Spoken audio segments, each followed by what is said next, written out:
Hello दोस्तों, स्वागत है आप सभी का मेरे यूट्यूब चैनल पर। तो जैसा कि हम लोग देख रहे थे BCS 012 का जून 2023 का सॉल्यूशन। ठीक है, तो आज ये लास्ट वीडियो है और आज हम लोग देखेंगे क्वेश्चन नंबर 5 का सी नंबर। ठीक है, ये क्वेश्चन भी एज यूजुअल प्रीवियस ईयर में रिपीट किया है। जून 2022 में ये क्वेश्चन आ चुका है। ठीक है, और बैकग्राउंड में आप लोग को अगर ज़्यादा साउंड आ रहा है तो उसको इग्नोर कीजिएगा। बाहर बारिश हो रही है और साथ में बिजलियाँ भी कड़क रही है। ठीक है, तो आइए देख लेते हैं। देखिए, अब ये जून 2023 का ना पेपर ख़त्म हो चुका है, तो आप लोग से मैं रिक्वेस्ट करता हूँ कि बस इसको देख के मत रुकिएगा। ठीक है, कम से कम 4 पेपर BCS 12 का करके जाइए। ठीक है, मिनिमम 4 पेपर। तो जैसे मैंने तो जून 2023 का करवा दिया, ये एक हो चुका है। ठीक है, आप दिसंबर 2022 का भी देख लीजिएगा, मैंने वो भी करवा दिया है, और जून 2022 का भी करवा दिया है, और दिसंबर 2021 का भी हाफ करवा दिया हूँ। तो आप लोग ज़रूर देखिएगा। ठीक है, ये चारों प्लेलिस्ट का लिंक आपको डिस्क्रिप्शन में मिल जाएगा, आप इसको ज़रूर देखिएगा। ठीक है, अब रुकिएगा मत प्लीज़। ये इस वीडियो के बाद भी रुकना नहीं है। एक दिन का ब्रेक ले लीजिए, उसके बाद आप शुरू कीजिए दिसंबर 2022 का बनाना। बहुत सारे क्वेश्चन तो आपको जून 2023 में ही बना लिए होंगे, आप दिसंबर 2022 वाला भी। तो ऐसे करके आपको कम करते जाना है। ठीक है, लेकिन रुकना नहीं है। अंत में एकदम 4 पेपर तो मिनिमम कीजिए, उसके बाद आप देखिए कितना मस्त तैयार हो एग्ज़ाम के लिए। ठीक है, तो आइए देख लेते हैं 5 का सी नंबर। तो ये क्वेश्चन कहता है, 2 tailors A and B earn 150 and 200 per day respectively. ठीक है, यानी कि जो 2 टेलर है, ठीक है, कपड़े पर सिलाई करने वाला, A जो है वो 150 रुपये और B जो है वो 200 रुपये कमाता है पर दिन। ठीक है, tailor A can stitch 6 shirts and 4 pants. और जो टेलर A है यानी A जो है वो क्या करता है, 6 शर्ट और 4 पैंट सिलता है।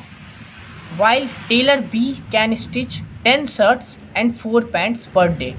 और टेलर B जो है वो 10 शर्ट और 4 पैंट सिलाई करता है पर दिन में।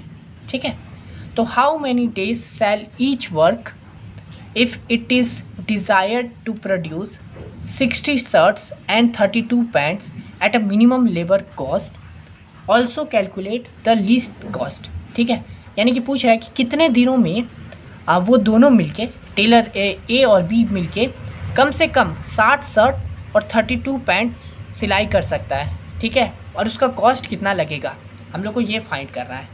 ठीक है, तो ये क्वेश्चन है ना, ये प्रीवियस में भी रिपीट करता है। ठीक है, बस यहाँ पे हल्का चेंज क्या होता है, ये 150 की जगह और ये 200 की जगह पे 750 और शायद 1000 होता है। ठीक है, लेकिन बाकी सब कुछ सेम, यानी जो A और B है वो 6 शर्ट्स और 4 ही पैंट करेगा A, और B जो है वो 10 शर्ट और 4 ही पैंट करेगा पर डे में। ठीक है, और फाइंड करने बोलेगा कि 60 शर्ट्स और 32 पैंट्स। बस वैल्यू में क्या चेंज है, तो यहाँ पे 150 और 200 का है। ठीक है, देखिए, लेकिन इससे सॉल्यूशन में कितना फ़र्क पड़ता है, क्योंकि ये बाकी सब कुछ सेम रहेगा। ठीक है, अब वो भी देख लीजिए। ठीक है, तो आइए हम लोग करते हैं इस क्वेश्चन को। Suppose tailor A works for X, ठीक है, डेज, यानी कि हम लोग सपोज कर लें टेलर A क्या करता है, X दिन काम करता है, और tailor B works for Y days. ठीक है, तो हम लोग करेंगे मिनिमाइज। यहाँ पे हम लोग लिखेंगे C इज इक्वल टू, यहाँ पर आप Z भी कर सकते हो, minimise C is equal to, हम C लिखें तो C is equal to 150X plus 200 days. यानी कि हम लोग का टोटल पैसा जो अमाउंट लग रहा है वो कितना लग रहा है, A के लिए कितना लग रहा है, 150 लग रहा है ना, तो वही लिखें 150 और X से इंटू किए, क्योंकि हम लोग क्या सपोज किए हैं, A जो है X वर्क करता है। ठीक है, X डे में, तो 150X प्लस, और B कितना है, B का कितना यहाँ पे दिया है 200 है ना, तो वही लिखेंगे 200, और B के लिए हम लोग क्या सपोज किए हैं, Y, तो वही लिख दिए। C इज इक्वल टू, आप Z भी लिख सकते हो, C is equal to 150X plus 200Y, ये रुपीज़ के लिए। ठीक है, देख रहे हैं, क्योंकि कितना कमाता है वो था हम लोग का, तो वही लिखें बस यहाँ पे। और यहाँ पे अगर मान लीजिए कुछ और वैल्यू होता है, यहाँ पे 750 होता, यहाँ पे 1000 होता, तो क्या चेंज होता है, यहाँ पे सिर्फ यहाँ 700X होता और यहाँ पे 1000Y होता। ठीक है, लेकिन इस क्वेश्चन के हिसाब से ये लिखेंगे। ठीक है, अब करेंगे सब्जेक्ट टू, ये बनाने का तरीका आप ऐसे ही बनाइएगा, मिनिमाइज, यहाँ पे ये लिखेंगे सब्जेक्ट टू। अब हम लोग क्या करेंगे ना, यहाँ पे हम लोग लिखेंगे शर्ट और पैंट का सेपरेटली। ठीक है, यानी कि हम लोग यहाँ पे लिख देंगे कितने टेलर हैं, 2 टेलर हैं। ये आप बनाइए नहीं बनाइए, ये बस बना सकते हो अपने सुविधा के लिए, आप डायरेक्ट भी कर सकते हो। तो देखिए A कितना शर्ट करता है, A 6 शर्ट और 4 पैंट करता है, तो वही लिखे हैं, A जो है 6 शर्ट करता है, 4 पैंट करता है। और बी जो है यहाँ पे देखिए B can stitch 10 shirts and 4 pants, यानी कि 10 शर्ट्स एंड 4 पैंट। यहाँ पे देखिए 10 शर्ट्स एंड 4 पैंट। अब हम लोग इसी के हिसाब से ये सब्जेक्ट बनाएंगे, ठीक है, एक शर्ट के लिए एक पैंट के लिए, ठीक है। तो देखिए शर्ट के लिए हम लोग ये शर्ट के लिए बना लें, तो शर्ट के लिए ए कितना करता है 6, तो यहाँ पे हो जाएगा 6x, ठीक है। ये x हम लोग लिए हैं तो सब में xy का यूज़ करेंगे। 6x प्लस बी कितना शर्ट करता है, सिर्फ शर्ट पे ध्यान दीजिए, ठीक है, पैंट वाले पे नहीं। तो ये हो गया 6x प्लस बी कितना करता है 10, तो 10y क्यों किया है, क्योंकि b हम लोग y लिए हैं। अब बार बार नहीं बोलूँगा, ए x के लिए b y के लिए, ठीक है। Is greater than equal to 60। हम लोग को यहाँ पे देखिए क्या बोला है, how many days shall each work produce at least 60 shirts. तो हम लोग इसके लिए ये सब्जेक्ट बना दिया है, एटलीस्ट 60 शर्ट बोला है ना, तो एटलीस्ट 60 शर्ट मतलब या तो 60 या तो 60 से कितना भी ज़्यादा, मिनिमम 60 तो होना ही चाहिए। तो इसके लिए ये इक्वेशन बन जाएगा ना, क्या होगा, ग्रेटर देन इक्वल टू, यानी 60 से ज़्यादा या 60 के बराबर। तो ये हो गया हम लोग का शर्ट के लिए, दोनों लेबर मिलके 6x और 10y। इसी तरह से पैंट के लिए भी करेंगे। तो पैंट के लिए क्या बोला, मिनिमम पैंट कितना बनाना है 32 पैंट्स, ठीक है। तो यहाँ पे देखिए ए हम लोग का कितना पैंट्स बनाता है 4, यानी कि 4x प्लस बी कितना पैंट्स बनाता है 4, है ना। यहाँ पे देखिए यहाँ से लिखें, टेलर ए का शर्ट 6 शर्ट और 4 पैंट, टेलर बी का है 10 शर्ट और 4 पैंट। तो यहाँ पे हम लोग लिख दिए वही चीज़। तो यहाँ पे 4x प्लस 4y क्या बोला है, एटलीस्ट बोला है, देखिए यहाँ पे एटलीस्ट बोला है, तो 32 पैंट्स करने बोला, यानी कि एटलीस्ट, यानी कि 32 तो करेगा ही, उससे ज़्यादा कितना भी हो। तो वही किए हम लोग, ग्रेटर देन इक्वल टू 32, इसका वैल्यू ग्रेटर देन होना चाहिए या 32 के बराबर होना चाहिए, मिनिमम इतना तो होना ही चाहिए 32, ठीक है। और तीसरा हम लोग एक तो ये लिखेंगे, x इज़ ग्रेटर देन 0 और y इज़ ग्रेटर देन 0। यहाँ पे देखिए x 0 से बड़ा होना चाहिए, y भी 0 से बड़ा होना चाहिए, ठीक है। देखिए अब हम लोग का ये इक्वेशन बन चुका है, ये दो इक्वेशन। अब इस दोनों इक्वेशन से हम लोग ग्राफ ड्रॉ करेंगे, ठीक है। ये क्वेश्चन 10 मार्क्स में आता है, तो एकदम अच्छे से देखिए। तो हम लोग का ये पहला इक्वेशन है, तो वही लिख दिए 6x plus 10y equal to 60। यहाँ पे देखिए हम लोग इक्वल टू कर देंगे इसकी जगह पे, ठीक है। 6x plus 10y equal to 60, और यहाँ पे हो जाएगा 4x plus 4y equal to 32। वही किया देखिए, 4x plus 4y equal to 32, ठीक है। तो अब हम लोग को ग्राफ फाइंड करना है, तो हम लोग को दो वैल्यू तो पता होना चाहिए, नहीं पॉइंट पता होना चाहिए। लाइन ड्रॉ करने के लिए पॉइंट तो पता होगा ना कि कहाँ से कहाँ तक पॉइंट करेंगे, है ना। तो उसके लिए हम लोग क्या करेंगे, एक x लेंगे एक y लेंगे। तो x में एक बार हम लोग 0 पुट करेंगे, ये आप लोग बनाए होगे, ठीक है, 7, 8, 9, 10 में, है ना। ग्राफ बनाना है सिंपल, ये इक्वेशन दिया है, इससे हम लोग को ग्राफ ड्रॉ करना है। तो हम लोग एक x लेंगे, ठीक है, x में एक बार 0 पुट करेंगे तो y का वैल्यू क्या आएगा। तो देखिए यहाँ पर हम लोग x जब 0 पुट करेंगे तो क्या हो जाएगा, ये 6 × 0, तो ये 0 हो जाएगा, तो ये तो हट गया। तो क्या बचेगा 10y इक्वल टू 60, और ये 10y है, तो ये 10 इधर आके हो जाएगा y इक्वल टू 60/10, ये इधर है मल्टीप्लाई में, इधर आके डिवाइड में हो जाएगा, कट के कितना हो जाएगा y का वैल्यू 6। तो जब हम लोग x का वैल्यू 0 लेते हैं तो y का वैल्यू आ गया 6। इसी तरह से हम लोग y का वैल्यू 0 एक बार पुट करेंगे, तो यहाँ पे 0 पुट करेंगे तो क्या हो जाएगा, देखिए 10 × 0, तो ये तो 0 हो गया। तो क्या बचे यहाँ पे 6x प्लस 60, है ना, इक्वल टू 60 हो गया। तो ये 6 इधर डिवाइड इंटू में इधर आके डिवाइड में हो जाएगा, यानी कि 60/6 कितना होता है, तो 10 होगा। तो हम लोग जब y का वैल्यू 0 पुट किए तो x का वैल्यू 10 आ गया। ये सब आप लोग को पहले से आता होगा, ठीक है, ग्राफ बनाना है 7, 8, 9, 10, 11, 12 सब में पढ़े हो, ठीक है। इसी तरह से सेकंड इक्वेशन का भी हम लोग करेंगे, x और y। तो यहाँ पे जब x का वैल्यू 0 लेंगे तो देखिए x का वैल्यू 0 रखने पे क्या हो जाएगा, 4 × 0, 0 हो गया, ये हट जाएगा। तो 4y इक्वल टू 32 बचा अंदर, तो y का वैल्यू क्या आ जाएगा, इधर ये इंटू में इधर आके डिवाइड में हो जाएगा। 32/4 क्या होता है, 8 होता है ना। जब 32 को 4 से करेंगे तो ये 8 बार में कटेगा, ठीक है। तो x का वैल्यू 0 रखने पे y का वैल्यू 8 आ गया। इसी तरह से y का वैल्यू जब 0 रखेंगे तो यहाँ पे क्या हो जाएगा, 4 × 0, 0 हो गया। 4x इक्वल टू 32, ये डिवाइड इंटू में इधर आके डिवाइड में हो जाएगा 32/4, तो ये हो गया 8, यानी कि y का वैल्यू 0 रखने पे x का वैल्यू 8 आ रहा है, ठीक है। तो देखिए हम लोग का दो, इसका भी निकल गया 2 पॉइंट, 0 और 6, 10 और 0, इसका भी निकल गया 0 और 8 और 8 और 0। तो बस हम लोग अब ग्राफ ड्रॉ करेंगे, ठीक है। तो देखिए ये ग्राफ हम लोग लिख लिए 2, 4, 6, 8, 10, ठीक है, 10 तक जा रहा है, 10, 12 मैंने कर दिया, इधर भी 10, 12। आप लोग अच्छे से स्केल का यूज़ करके प्रॉपर बनाइएगा, ठीक है। तो अब देखिए हम लोग पहले इसका वाला, इस ग्राफ को, ये वाला इक्वेशन को ड्रॉ करते हैं। तो पहला क्या है, x 0 और y 6। हम लोग का यहाँ पे 2 पॉइंट क्या है, 0 6 और एक क्या है ये 10 0 है ना। तो हम लोग को 0 और 6, तो 0 और 6 मतलब क्या है, 0 x एक्सिस पे होता है, ये y एक्सिस पे, ये भी x और ये y। तो x पे 0 मतलब यहीं पे रहेगा, और क्या है y पे 6 है ना, y पे 6 यानी कि ये y है तो यहाँ पे 6 मतलब कि एक ये हो गया, ठीक है, इक्वेशन पॉइंट। और दूसरा क्या है 10 0, तो x पे 10, तो x पे 10 और y पे 0 यानी कि y पे 0 मतलब यहीं पे होगा, यानी कि ये। तो ये दोनों वैल्यू आया, इसको हम लोग ऐसे ज्वाइन कर देंगे, ठीक है। ये बन गया इक्वेशन 1 का, ठीक है, मतलब ये इक्वेशन 1 का हम लोग का बन गया। इसी तरह से इक्वेशन 2 का क्या है, 2 पॉइंट 0 और 8 है, ये देखिए 0 और 8, और ये 8 और 0, 8 और 0। इसी तरह हम लोग इसको करेंगे 0 और 8 मतलब क्या, x पे 0 और y पे 8 यानी कि यहाँ पे, और फिर है 8 और 0 यानी कि x पे 8 और y पे 0 यानी कि यहीं पे। तो ये दोनों पॉइंट मिला, इस दोनों को मिलाएंगे तो ये हो गया हम लोग का इक्वेशन 2, ठीक है। अब देखिए हम लोग का पॉइंट निकल गया। अब हम लोग ना इसको शेड करेंगे, ठीक है। शेड मतलब कि कौन सा भाग मतलब मिल रहा है, तो यहाँ पे हम लोग शेड करने के लिए इसका यूज़ करेंगे, ठीक है। क्या करेंगे ना हम लोग, ये पहला इक्वेशन जो है हम लोग का ये वाला, इसको लिख देंगे, ठीक है।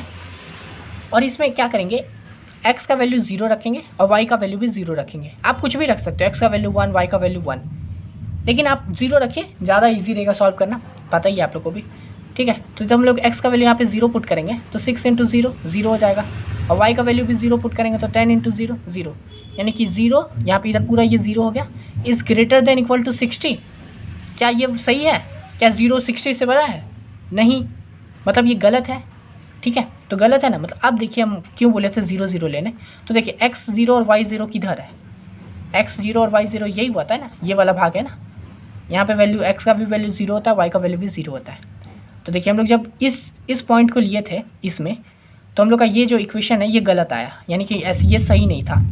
तो हम लोग अब शेड किस पास करेंगे, ये इस तरफ लिए थे ना, तो अगर हम लोग का ये गलत आया है, मतलब इसको पुट करने पे ये वैल्यू हम लोग का सही नहीं आया, ये रॉन्ग हो रहा है, तो हम लोग इसके दूसरे तरफ करेंगे, यानी कि पहला इक्वेशन जो है इसका हम लोग इस तरफ लाइन नहीं खींच के इस तरफ शेड करेंगे, यानी कि ये इस तरफ शेड हुआ, ये पहले इक्वेशन के लिए, ठीक है, यानी कि उस तरफ शेड होगा, इधर नहीं होगा, ठीक है।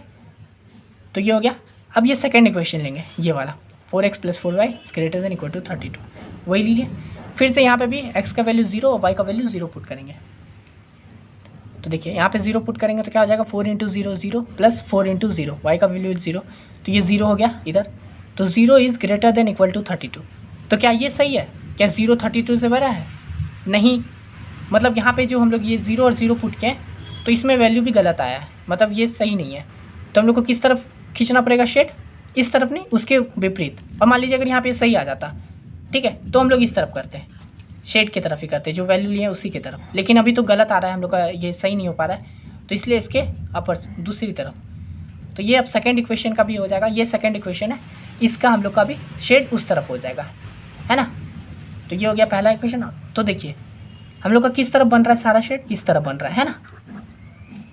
तो अब हम लोग देखना है, देखिए इसमें कोई भी मिल नहीं रहा है, कौन सा भाग मिल रहा है वो दिख रहा है, तो इस तरफ वाला भाग मिल रहा है, ये सारा यहाँ से लेके इस पर ध्यान दीजिए, यहाँ ये से ये इस तरफ के सारे भाग मिल रहा है, और कोई भाग नहीं मिल रहा है, ये भी नहीं मिल रहा है, ठीक है। तो हम लोग को पता चल गया। ये देखिए इसका कॉर्नर में डिज़ाइन कर देता हूँ, देखिए ये पॉइंट मिल रहा है ना, एक सेकेंड इसको ऐसे समझिए, यहाँ पे देखिए ये सेम है, हम लोग का शेड किस तरफ हो रहा है, सारा इस तरफ हो रहा है ना। तो अगर हम लोग को अब इसका पॉइंट निकालना है, मतलब कहाँ से शेड हो रहा है, तो एक तो ये हो गया है ना, एक ये हो गया, और तीसरा कहाँ है, ये है ना, ये नहीं होगा, पता है ना क्यों, क्योंकि उस तरफ मिल रहा है, उस तरफ सारा भाग मिल रहा है, तो हम लोग का सारा पॉइंट उस तरफ गया, यानी कि ये 3 पॉइंट है, ठीक है। तो यहाँ पे वही मैंने 3 पॉइंट को लिखा है, ये पहला ए पॉइंट है, ये दूसरा पॉइंट है बी, और ये मैंने तीसरा पॉइंट सी मान लिया है। ए और सी का वैल्यू तो तुरंत निकल जाएगा। देखिए ए का वैल्यू कैसे सेम निकलेगा, यहाँ पे ये ए का तो पता ही है, यहाँ पे देखिए ए का एक्स की पे है 10 और वाई पे है 0, यानी कि ए का वैल्यू तो हम लोग का ऐसे ही निकल जाएगा कोऑर्डिनेट। तो ए का हो गया 10 एंड 0। इसी तरह सी का भी निकल जाएगा, देखिए एक्स पे 0 है, वाई पे 8 है, तो एक्स पे 0 और वाई पे 8 हो गया, ये भी निकल जाएगा। लेकिन हम लोग को बी का फाइंड करना पड़ेगा, ठीक है। तो बस वही करेंगे हम लोग, कोऑर्डिनेट्स ऑफ बी आर, तो देखिए बी का फाइंड करने के लिए हम लोग को कौन सा दो इक्वेशन का यूज़ हो रहा है, एक पहला इसका और एक इसका, इक्वेशन 1 और इक्वेशन 2 का, यानी कि इसका और इसका यूज़ हो रहा है। तो हम लोग इसी दोनों का यूज़ करके बी का वैल्यू फाइंड करेंगे। तो हम लोग सेम लिख दिए हैं, इक्वेशन 1 और इक्वेशन 2 को यहाँ पे लिख दिए हैं, ठीक है। अब देखिए वैल्यू फाइंड करने के लिए एक्स और वाई, ये भी आप पढ़े होंगे, ठीक है, 8, 9, 10 में ये भी आप लोग यूज़ किए होंगे एकदम आराम से। तो हम लोग इसको इक्वल टू करना होगा इस वैल्यू को, और इस वैल्यू को सेम करना होगा। तो सेम करने के लिए सिंपली क्या कर सकते हैं, इस 6 को इस 4 से इंटू कर देंगे, है ना। पहला इक्वेशन को अगर 4 से इंटू करेंगे तो क्या आ जाएगा, 6 × 4 क्या हो जाएगा 24x। ये सब अभी छोड़ दीजिए, पहले इस पर ध्यान देते हैं, सिर्फ x वाले पे। तो यहाँ पे 24x हो जाएगा, और इस वाले सेकेंड इक्वेशन को इस पहले वाले जो है वैल्यू उसके साथ इंटू कर देंगे, ठीक है। तो यहाँ पे 6 से इंटू कर देंगे, तो ये भी क्या हो जाएगा 6 × 24, तो 24 हो गया, है ना। 24x, यहाँ पे भी 24x। तो सिंपली ये वाला आप लोग को पहले से आता होगा, इस पहले वाले इक्वेशन को इसके फर्स्ट वाले से कर दो, यानी यहाँ पे 4 है तो इसको 4 से कर दो, और ये सेकंड वाले को इसके फर्स्ट वाले से कर दो, यानी कि यहाँ पे 6 है तो इस 6 से कर दो, ठीक है। आगे हम लोग इसको जब सॉल्व करेंगे, इंटू कर देंगे, तो क्या हो जाएगा, इस पूरे को 4 से करेंगे तो 6x × 4 24x हो जाएगा, है ना। 6 × 24 x हो गया, प्लस 10y, इसको भी 4 से करेंगे तो क्या हो जाएगा 10 × 4 40, तो 40y हो गया, इक्वल टू का इक्वल टू सेम रहेगा 60 × 4, क्या हो जाएगा 60 × 4 होता है 240, ठीक है। लिख दिए पहला इक्वेशन इंटू करके 4। इसी तरह सेकंड इक्वेशन को भी 6 से मल्टीप्लाई करेंगे, तो 6 से मल्टीप्लाई करेंगे तो क्या हो जाएगा 6 × 4 24x, ठीक है। फिर इसी तरह प्लस इस 4y को फिर 6 से करेंगे तो 4 × 6 हो जाएगा 24, और y का y, ठीक है, इक्वल टू 32 × 6, है ना। 32 × 6 करेंगे तो आएगा 192। अब यहाँ पे देखिए ये दोनों अब आ गया हम लोग का, ये दोनों सेम हो गया, 24x हो गया। हम लोग को यही करना था, इसलिए हम लोग इतना मल्टीप्लाई किए। अब हम लोग इसको माइनस करेंगे, तो आप लोग को पता है यहाँ पे देखिए, यहाँ पे कुछ नहीं है, मतलब प्लस का साइन है, तो यहाँ पे एक माइनस हो जाएगा, इसका अपोजिट, प्लस की जगह पे माइनस।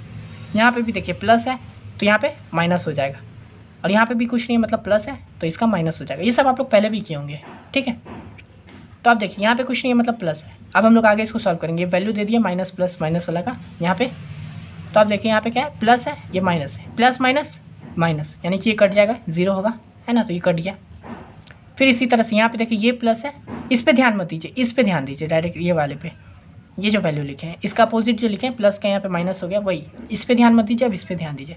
तो प्लस माइनस माइनस होता है, तो 40 में से 24, देखिए 40y में से 24y माइनस हो जाएगा, तो क्या बचेगा 16y, ठीक है, इक्वल टू। फिर यहाँ पे देखिए ये प्लस है, यहाँ पे कुछ नहीं, मतलब प्लस है, और यहाँ पे माइनस है, इस पर ध्यान नहीं देना है, अब डायरेक्ट इस पर ध्यान देना है। तो प्लस माइनस माइनस होता है, तो 240 में से 192 माइनस होगा तो क्या बचेगा 48। वैल्यू प्लस ही करेगा, क्योंकि देखिए यहाँ पे बड़ा नंबर ये है 240, इसके साथ प्लस है इसलिए यहाँ पे भी प्लस। इसी तरह यहाँ पे भी देखिए 40y है, 40 के साथ प्लस है इसलिए यहाँ पे भी प्लस है। अब देखिए ये 16y = 48 हो गया, तो ये जो 16 इधर मल्टीप्लाई में इधर आके डिवाइड में हो जाएगा, तो 48/16 क्या होता है 3, ठीक है, 16 3 × 48 होता है। तो हम लोग का y का वैल्यू आ गया 3। अब y का वैल्यू आ गया, अब y का वैल्यू को किसी भी इक्वेशन में, इसमें 1 में या 2 में पुट करके हम लोग y का वैल्यू फाइंड कर, x का वैल्यू फाइंड कर लेंगे। तो मैंने इसको ये वाले इक्वेशन में पुट किया है। तो फ्रॉम इक्वेशन 1 पुट y = 3, मैंने y का वैल्यू को इक्वेशन 1 इसमें पुट किया है ना। तो यहाँ पे हम लोग वही लिख दिए ये वाला इक्वेशन, 6x + 10y = 60, ठीक है। इसमें मैंने y का वैल्यू पुट कर दिया है, यानी 6x + 10 y की जगह पे मैंने 3 पुट कर दिया, = 60। इसको सॉल्व करेंगे तो 6x, और ये देखिए 10 × 3 हो जाएगा 30, ये प्लस 30 है, इस तरफ आके माइनस हो जाएगा, तो 60 - 13 30। आगे सॉल्व करेंगे तो 6x = 30 हो जाएगा, और ये इधर 6 मल्टीप्लाई में इधर आके डिवाइड में हो गया, तो 30 × 30 / 6 क्या होता है 5। तो हम लोग का x का वैल्यू आ गया 5, यानी कि x का वैल्यू भी आ गया और y का वैल्यू भी आ गया। तो हम लोग कोऑर्डिनेट्स निकाल लिए, तो x का वैल्यू पहले लिखते हैं, है ना। तो यहाँ पे हम लोग का x का वैल्यू 5 है और y का वैल्यू है 3, है ना। तो हम लोग y कोऑर्डिनेट भी निकाल लिए, b का भी। तो ये क्या है हम लोग का, b का वैल्यू क्या आ गया 5 और 3, ठीक है। तो बस यहीं पे हम लोग लिख देंगे, सो कोऑर्डिनेट्स ऑफ a इज़ 10 0। ये तो डायरेक्ट निकाल लिया, देखिए 10 0, बी का भी निकाले हैं 5 और 3, एक्स का आया है 5 और वाई का आया है 3, एक्स और वाई में लिखा जाता है तो एक्स और वाई हो गया। कोऑर्डिनेट ऑफ सी आया है 0 और 8, यहाँ पे देखिए सी का तो हम लोग डायरेक्ट निकाल दिए 0 और 8, हम लोग तीनों का कोऑर्डिनेट्स निकाल दिए। अब हम लोग सॉल्व करेंगे फॉर ए यानी इस कोऑर्डिनेट के लिए सी का वैल्यू। अब यहाँ पे जो सी लिखे हैं ना, इसमें हम लोग ये सी का वैल्यू लिख देंगे 150x + 200y, ये सेम लिखे हैं। देखिए अब अगर यहाँ पे वैल्यू कुछ और होता है, यहाँ पे 750 या 1000 होता तो बस यही जगह पे चेंज होता, बाकी सब कुछ सेम रहता। यहाँ पे 700 यहीं यहाँ से बस चेंज होता हल्का सा, ये सब वैल्यू सेम आता। ठीक है, तो अब हम लोग का देखिए फॉर ए 150x + 200y, तो यहाँ पे ए के लिए हम लोग का x का वैल्यू कौन सा है पता है ना आप लोग को, ये x होता है ये y होता है, इतना तो पता ही होगा। ठीक है, तो यहाँ पे हम लोग ए के लिए x कितना है 10 है, तो हम लोग बस x की जगह पे 10 पुट करेंगे, 150 × 10 + 200 और y क्या है यहाँ पे a के लिए 0 है तो 0, 200 × 0 ये तो 0 हो जाएगा, 150 × 10 होता है 1500, यानी कि ये हम लोग का 1500 हुआ a के लिए।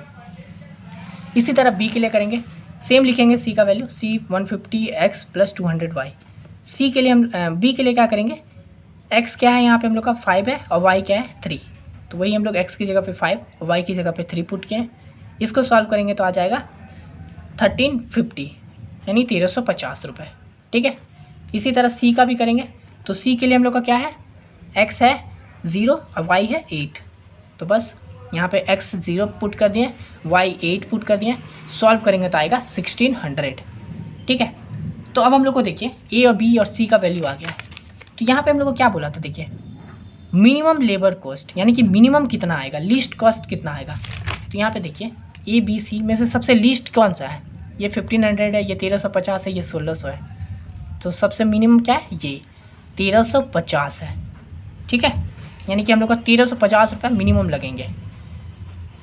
ठीक है, तो वही हम लोग लिखेंगे और यहाँ पे x और y का वैल्यू क्या है, यानी b में जो है कोऑर्डिनेट्स, यानी b के लिए x और y क्या है 5 और 3 है ना, ये वाला है b के लिए, तो हम लोग वही लिख देंगे। मिनिमम कॉस्ट लगेगा 1350 और x कितना काम करेगा तो 5 और y कितना काम करेगा 3, तो x और y पता ही था ना, x क्या है a के लिए है और y क्या है b के लिए है, यानी कि x 5 दिन काम करेगा और y 3 दिन काम करेगा।